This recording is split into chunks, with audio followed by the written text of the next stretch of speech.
আমি যখন বাড়ির সামনে ট্রাক্টর মেশিন বাগানা হচ্ছিল, সারানো হচ্ছিল, আর সেই সময় এইরকম গলি দিয়ে এসে একবার ঝাঁপিয়ে আমার এই কোল ভাগটা কামড়ে দেয়।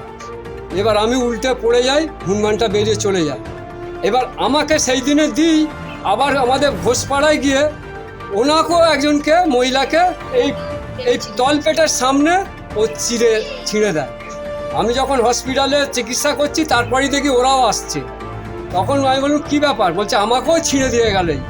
তারপরে 4 দিন পরই আবার তার শাশুড়িকেও ওই একই জায়গায় ওই দামনার মধ্যেতেই আবার তাকেও কামড়ে ছিঁড়ে। কতজনের মতো আমাদের এখানে জোনাসাতে একদম বলবাড়ি গ্রামেতে জোনাসাতেকে একবারও ছিঁড়ে দিয়ে গেছে।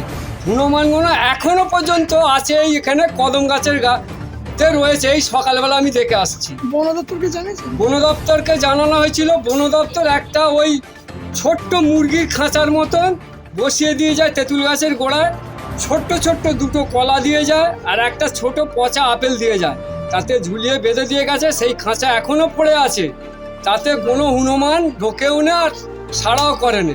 বন দপ্তরে ওই সেই দিনই এসে বসে দিয়ে গেছে, আর কেউ আসেনি।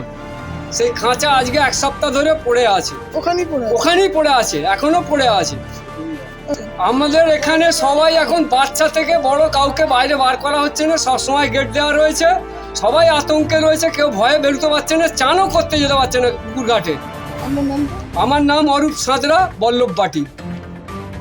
ওখানে বসেছিলাম 8 মাসের বাচ্চাটাকে নিয়ে। তো হনুমানটা গেল এদিকে, তো যদি ওদিকে যেত ক্ষতিটা আমাদের হতো। তো আমার কাছে কথা হচ্ছে যে এর একটা ব্যবস্থা করা উচিত।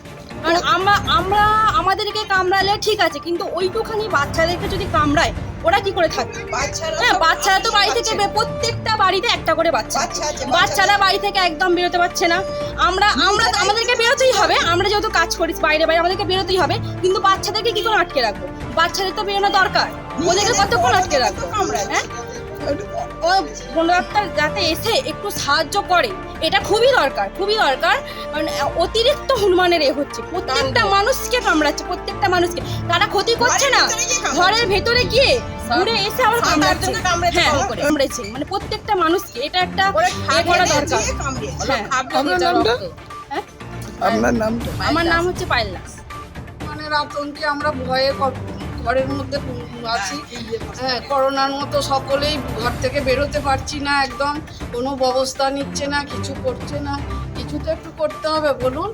হ্যাঁ, সব ছোট থেকে বড় থেকে সব আমরা আতঙ্কে ঘরের মধ্যে প্রবেশ করে আছি, বাইরে বেরোতে ভয় পাচ্ছে আমাদের।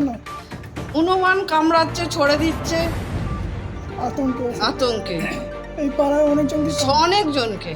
আমার কাকিমাকে, আমার মানে দেওরের বউকে কামড়েছে, ছড়ে দিয়েছে, এরকম করেছে। এরকম পাড়ায় সকলকেই এরকম করছে।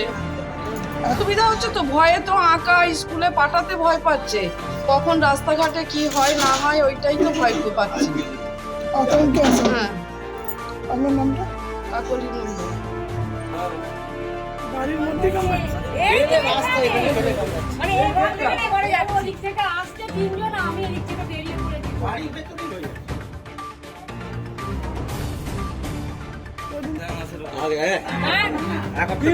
দিন 15 দিন হবে। কাশিমা আমাদের 15 দিন হবে, 15 দিন হয়ে গেল। 15 দিনের উপর হয়ে গেল। কোনো কাজ দপ্তর এসে খালি একটা এইটুকুনি খাঁচা পেতে দিয়ে গেছে, কোনো কাজ নেই।